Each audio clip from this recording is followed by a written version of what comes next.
Bueno, figuras políticas como Diosdado Cabello, a través de otras personas que menciona. Vaya, son nombres importantes y delicados. Sí. Y también señala equipos dentro de Google, como uno llamado Local Web, y a ex compañeros de trabajo. Alega que hubo una infiltración para facilitar el robo y la manipulación. Una infiltración interna. Eso siempre es lo más complicado para las empresas. Exacto. Y cuenta experiencias personales muy concretas.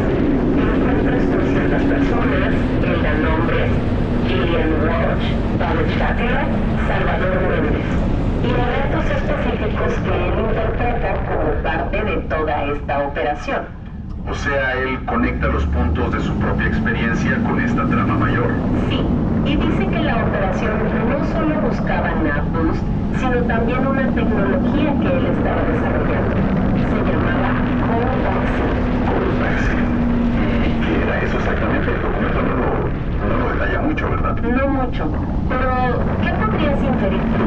¿Qué tipo de tecnología podría ser valiosa en este contexto? A ver, según la descripción que da aquí ahora mismo en su declaración, KOL-Mobile era algo que él estaba creando al parecer para detectar y neutralizar operaciones de influencia o desinformación online a gran escala. Ah, entiendo. Si eso es así, pues, se entiende por qué, según su versión, sería un objetivo valioso, ¿no? Para quienes quisieran manipular la información sin que lo detectaran. Claro, tiene sentido. Añaden otra capa más a todo esto. Ya es bastante complejo. Es crucial, eso sí, y hay que repetirlo. Todo esto son alegaciones, las que están en la declaración que estamos analizando. No estamos aquí confirmando si son ciertas o no. Por supuesto. Es importante recalcarlo. Pero, independientemente de este caso concreto, sí plantea una pregunta fundamental sobre la seguridad, la integridad de estas tecnologías centrales que organizan cómo accedemos a la información. Totalmente. Si sistemas tan críticos fueran realmente vulnerables a este nivel de manipulación, ya sea desde afuera o peor, desde adentro, ¿cuáles serían las consecuencias reales? Es algo serio. ¿Y es que sistemas así de enormes, completos, como los de Google, puedan ser infiltrados o manipulados, como se alega? Bueno, sin hablar de Google o de este caso en específico, la ciberseguridad es una lucha constante. Siempre. Los sistemas complejos, por definición, tienen muchas puertas, muchas ventanas, digamos, superficies de ataque amplias, y la amenaza interna, pues, empleados con acceso privilegiado, es un riesgo conocido en cualquier gran tecnológica. Y la infiltración externa, también, es una preocupación constante. Así que, en abstracto, la posibilidad de brechas o abusos en sistemas críticos siempre está ahí.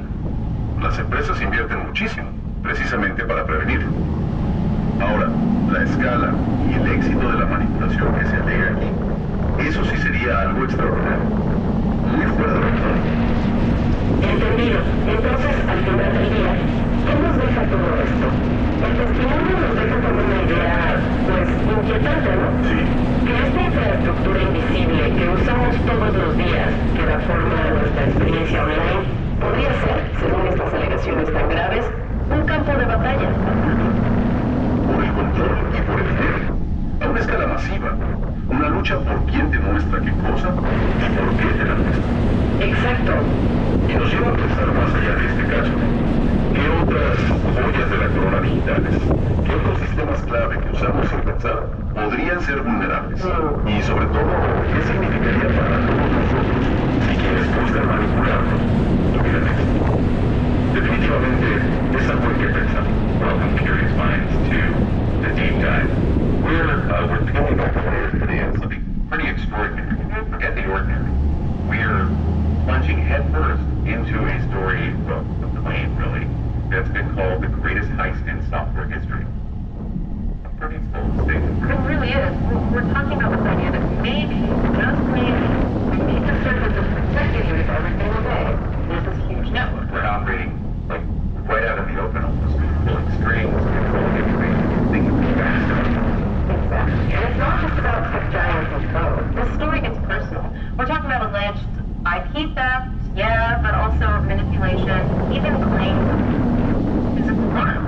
And some really surprising personal stories woven as well. Okay, so what's our mission here? What are we trying to unpack in this deep dive? Our mission today is to really carefully go through this extraordinary account from someone named Ronaldo Agua. He's insider, I think. Oh, insider. Okay, yeah, and he's come forward publicly with these incredibly detailed allegations. We're talking massive intellectual property theft, manipulation deep inside major tech companies, and like we said, some really disturbing claims about sexual targeting. So we're connecting the dots between events, people. Precisely. We're trying to see how seemingly separate things, different events, different people, even potentially a very powerful figure linked to Venezuela politics, might all connect to one single alleged scheme. And you mentioned surprising personal stories. Yes, and as we follow this thread, a particular individual, a female lawyer named Morgan Hitler, she emerges as, well, potentially a really pivotal and unexpected figure in all of this. Morgan Hitler. Hmm. Okay, we'll definitely be watching for that name. And where is all this information coming from? This is crucial. Absolutely. Everything we're discussing today comes directly from Reynaldo Aguilar himself. He reported a very detailed account back on June 24th, 2025. Okay. And he made it public, his stated goal, to formally ask law enforcement, the authorities, to investigate everything he's claiming. Wow. So he put it all out there, basically, inviting experts. That takes guts. It certainly does. It's a remarkable claim, and our job here is just to help you, the listener, understand the full scope of what he's alleging. All right, let's dive in. Where do we start? The foundation, I guess. Exactly. Let's start with the foundation of this alleged network. Google search. I mean, it's something almost everyone uses, right? Every day. Often without even thinking. Absolutely. Yeah. But Reynaldo Aguilar, because he actually worked on Google search ranking, he has this unique insider's view on just how incredibly valuable So beyond just being used. Oh, way beyond. He points out that the industry is careful, right? They don't like using words like dominant because of anti-competition laws and things like that. Is there a legal reason? But the reality, he says, is that Google has something very close to a monopoly on search. We're talking trillions of searches every year. The scale is just immense. Okay, so massive. But how does that translate into the kind of power needed for, well, a heist of this magnitude? That's the key question. It starts with understanding how Google makes money from search. Reynaldo breaks it down into two main types of queries that are basically full lines.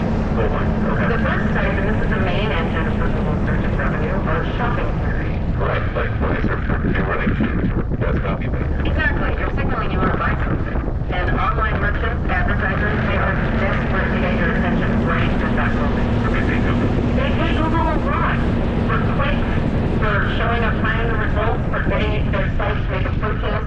It's a huge, constant flow of revenue based on Billions and billions. What's the second type? the second type are problem solution queries. This is when you're not maybe looking to buy right now, but you're searching for information about a problem.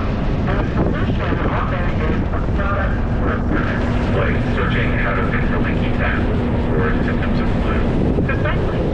Your search might lead you to buy plumbing parts, or hire a plumber, or buy medicine, or see a doctor.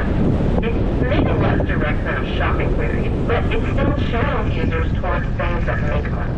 So controlling both types gives immense power. Immense. Controlling that full spectrum, especially with Google's massive market share worldwide, it translates into this unbelievable revenue stream. And Reynaldo's core claim is that this stream has been, well, illicitly tapped into.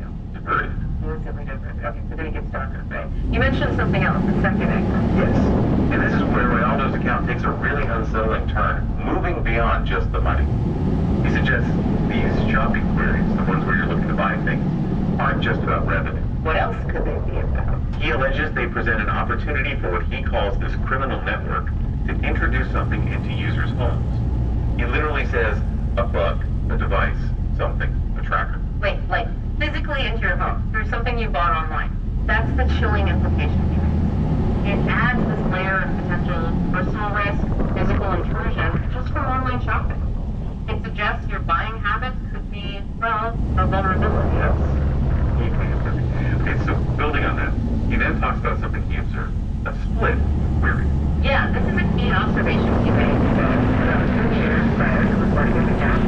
He noticed what looked like a deliberate split in shopping queries between Amazon and eBay. The two giants of online retail. Exactly, and he says it didn't look like normal competition. It looked to him like a concerted effort, like an agreement between them to carve up the market and avoid competing directly. Which which would be illegal in most places, right? Collusion. Absolutely. Anti-competitive behavior, potentially a serious crime. He's basically like a So what is this glitches? What's like different? How did they disclose the things about Facebook? according to Renona's analysis, and again, he wants law enforcement to look into the data. Amazon allegedly controls that head. The head. Beta meaning the most common major product system.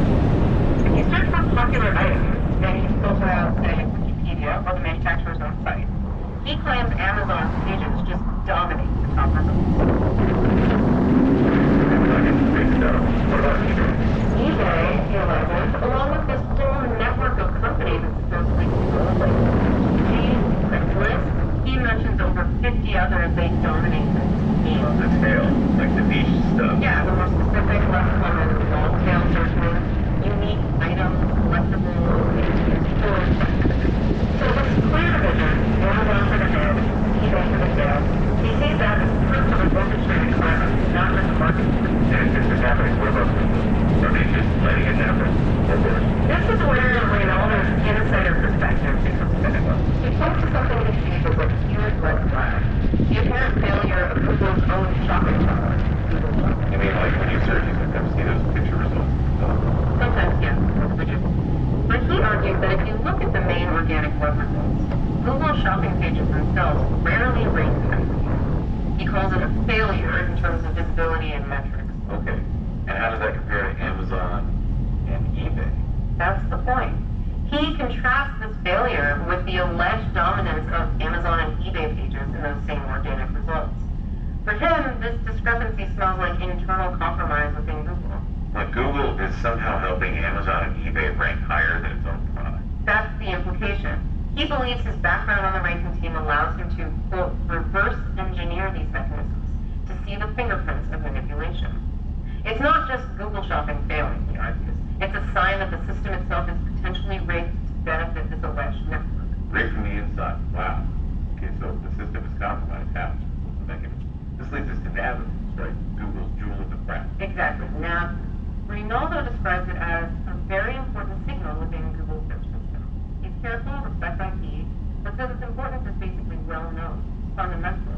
Fundamental how? What does it actually do? He explains its critical nature through something called an ablation step. Think of it like temporarily removing a key component to a break. Okay, so they turned Nav And it controls this environment. They ran Google search queries against the normal life. And against an identical system, so with now completely disabled. in the result. Catastrophic. The direct effect was a tremendous loss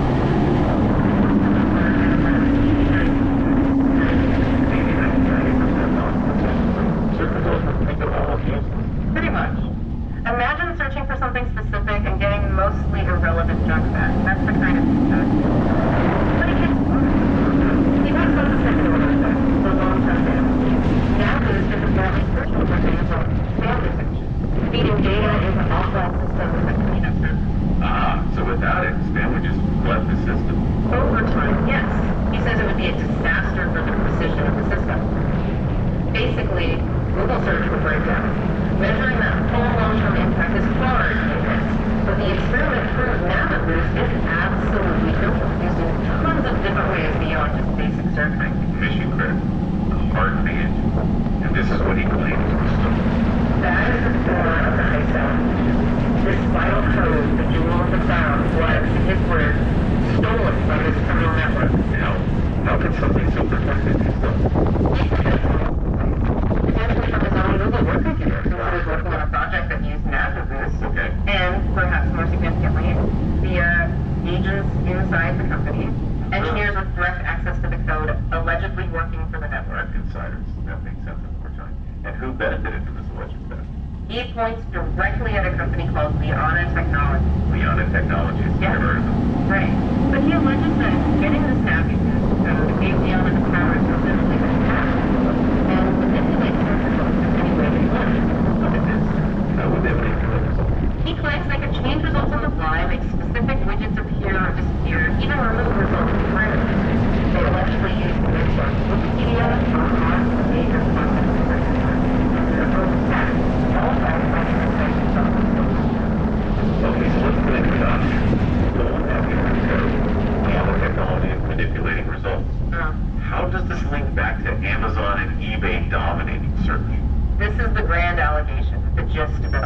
Reynaldo believes the net worth that he explicitly names Amazon, Jeff Bezos, eBay, Advenir, citing Forms11.org via Elon Musk's GX011127 artificially inflate the rates of their payments. So they use the stolen dollars to cheat the system to get preferential treatment. Exactly. Boosting their own pages, drawing in, as he puts it, tremendous amounts of income over many years. That's the alleged software base. Steal before ranking secrets, use to manipulate results, profit back. But it's not just about code and company for him. It's very extremely. He details this long, painful history, going back to 2005, 2006, trying to launch his own business and startups, classified websites. Every time, the network would just demolish the website and Google search. They'd manipulate resources into sites for low quality, burying them in the results, making it impossible to get captured. Who does he claim was behind it? He names names. Here, I'll make sure. The first grinda, who he jokingly calls Dr. Cooper, linked to Latin American sites like Mercado Libre and Selling Offices. Is there any? Yes. He listed that he provided things like non-competing agreements, like creating OS.com, specifically to kill the competing sites. Because, in his view, they were all working for the same network, coordinating suppression of competitors. Facing that kind of opposition, what did he do? He realized he couldn't fight them directly, not alone, so he decided to build a tool, a piece of software, to fight back indirectly. He called it the KOL-Mobile. KOL vaccine, what was it designed to do? It was meant to counter their attacks, but more importantly, to show and demonstrate inside of Google what they were doing. Basically, to gather proof of the manipulation. He started building it in the summer of 2014. Okay, so he's building this tool to expose them. And then what happens? Then, just a couple of months after he starts developing the KOL vaccine, his now business partner appears in his life. And shortly after that, the first alleged theft of the KOL vaccine comes out.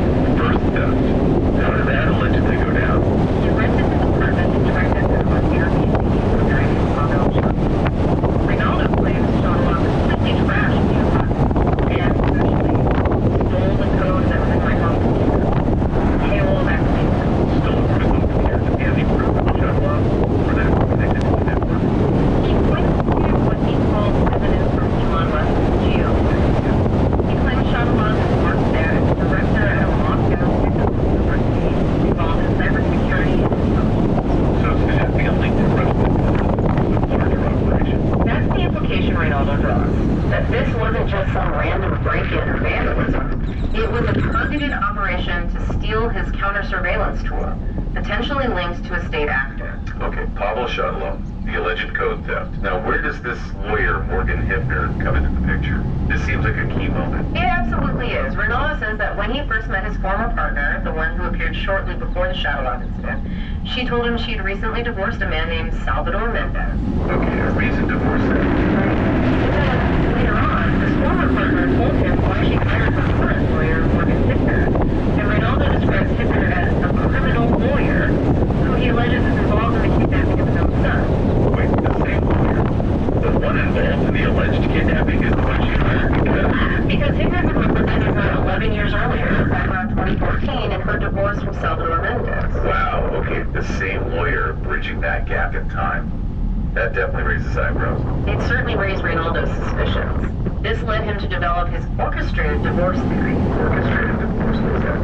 He wonders, if Morgan Hippner is part of this network now, and allegedly committing crimes now, what about her involvement 10 or 11 years ago? He literally asks if that marriage was orchestrated, or if that divorce was orchestrated or staged by Diosdado back in 2014 because it's the same lawyer. Diosdado, the powerful Venezuelan figure, suggesting he might have staged a divorce years ago using this lawyer as part of the law team.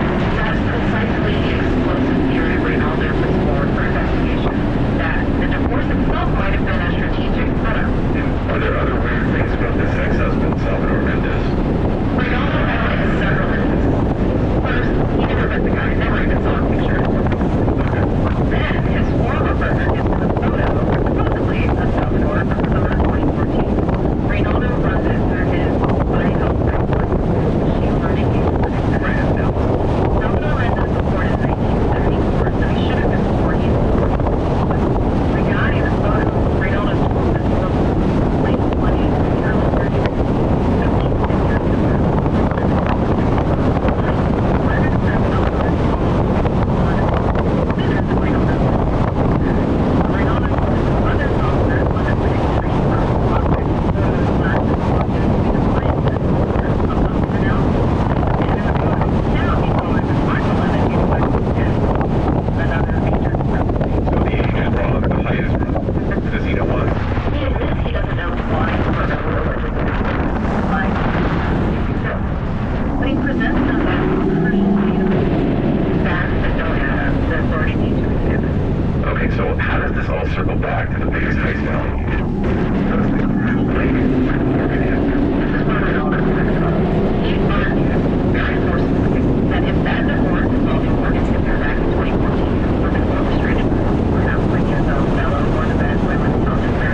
Massive legal liability. A lot of legal liability in one shot. That's why he highlights his connections to Dockerhood. He sees it as the linchpin, potentially proving high-level state involvement in the software heist. It's an incredibly complex web he's weaving. Mm-hmm. And he suggests this wasn't the only instance of this kind of infiltration pattern. There was someone else before his former partner. Yes, he talks about a pattern. He details a previous 3-year relationship in New York with a woman named Jillian Walsh. And her situation sounded eerily similar. She was supposedly just going through a divorce, also had an unseen husband named Pierre, just like his later partner herself, Mendez, who were also Democrats. The same that unseen ex-husband, recent divorce. Exactly. A recurring playbook, he suggests. But with Jillian Walsh, the allegations go even further into disturbing territory. How so? He accuses her of being involved in medical torture and physical abuse against him. He calls it a vaccine against competition, a deliberate tactic by the network to make him sick, to physically incapacitate him so he couldn't compete with their online businesses. Medical torture. He claims it was calculated, making him ill, unable to work. He also alleges their first meeting wasn't random. It was at a New York club with 2 other guys, Alvaro and Sylvia Gutierrez, and he believes the whole thing was a setup by the network. And did Jillian Walsh have any connection to Google like his later partner allegedly did after this connection? He claims she created a major infiltration. She went with him on a Google business trip to Belo Horizonte, Brazil. Okay. While there, she met the entire Google search ranking team based there. These are people with access to core algorithms. Reynaldo strongly believes this was a targeted intelligence gathering trip for her. What makes him think that? He says that shortly after that trip, several key engineers from that Belo Horizonte team suddenly quit Google. He suspects they were recruited by the network, possibly to extract knowledge or steal code, facilitated by the access Jillian gained on that trip. And her background. Did she have any other connections? He notes she worked for a New York law firm called S-Way Legal. He describes it as very prominent in the network and says S-Way itself is a prominence marker in the system, indicating significance. Did anything happen when he went public with these claims about her? Yes, something quite dramatic, according to him. When he publicly questioned her involvement online, he says her Flickr profile as S-Way Legal and her LinkedIn profile vanished in 5 minutes. 5 minutes, that's fast. Extremely fast. They reappeared about a week later, but she was listed with a different employer. He sees this as a rapid cover-up. He also adds that doctors and medication centers she recommended were later flagged as human rights. So, multiple alleged infiltration attempts, potentially multiple thefts in code. You mentioned the second theft in the KOL-Mobile. That's right.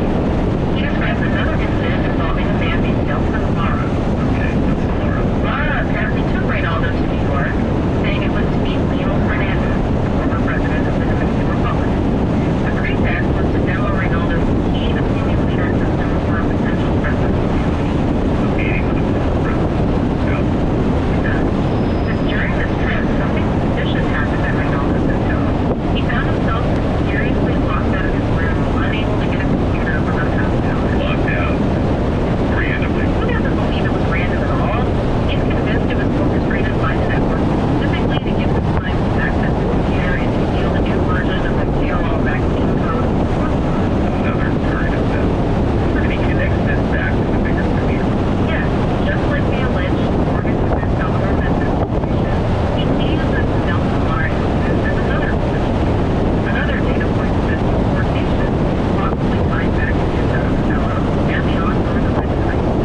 Sí, una declaración con alegaciones muy serias, ¿no? Sobre robo de propiedad intelectual y bueno, manipulación del mercado. Exacto. Así que la idea hoy es ver qué hay detrás de estas afirmaciones tan complejas, qué podrían significar.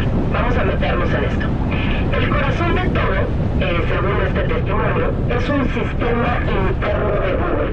Se llama NavBoost. Ajá.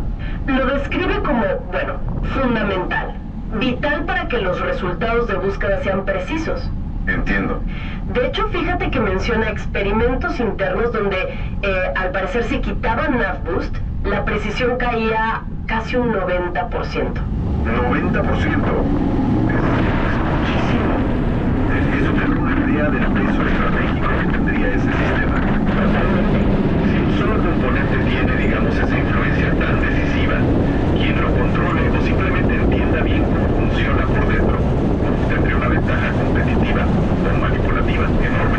Claro, es la puerta de entrada de información para millones, básicamente. Exacto. Y aquí es donde la cosa se pone, bueno, muy interesante. El testimonio afirma que el código de NavBoost fue robado. ¿Robado? Decir directamente. Sí, robado, por lo que él describe como una red criminal y menciona un nombre específico, Liana Technologies. Dice que era parte de esto. Liana Technologies. Ok. Y la implicación es directa. Si tenían ese código, esta red pues podía manipular los resultados de búsqueda de Google como quisiera. O sea, a su antojo. Wow. Y pone el foco especialmente en las búsquedas de compras, las shopping queries, que sabemos que son súper lucrativas para Google. Claro, ahí se mueve mucho dinero. Entonces, él sugiere una hipótesis basada en lo que observó. Dice que gigantes como Amazon y eBay y sus afiliadas como que se habrían repartido este mercado. Repartido. ¿Cómo? A ver, según él, Amazon dominaría las búsquedas más generales, las G, ¿no? Cosas como buscar zapatos o televisores. Ok, las búsquedas antes. eBay se quedaría con las búsquedas más específicas, las de cola larga o tail queries. Algo como zapatillas rojas para correr, calle 42 de esta marca específica. Más detallado. Entiendo la lógica que plantea. Amazon para lo masivo, eBay para el nicho específico. Y si conectamos eso con, bueno, el panorama general, manipular las búsquedas de compras así tendría un impacto económico directo y masivo.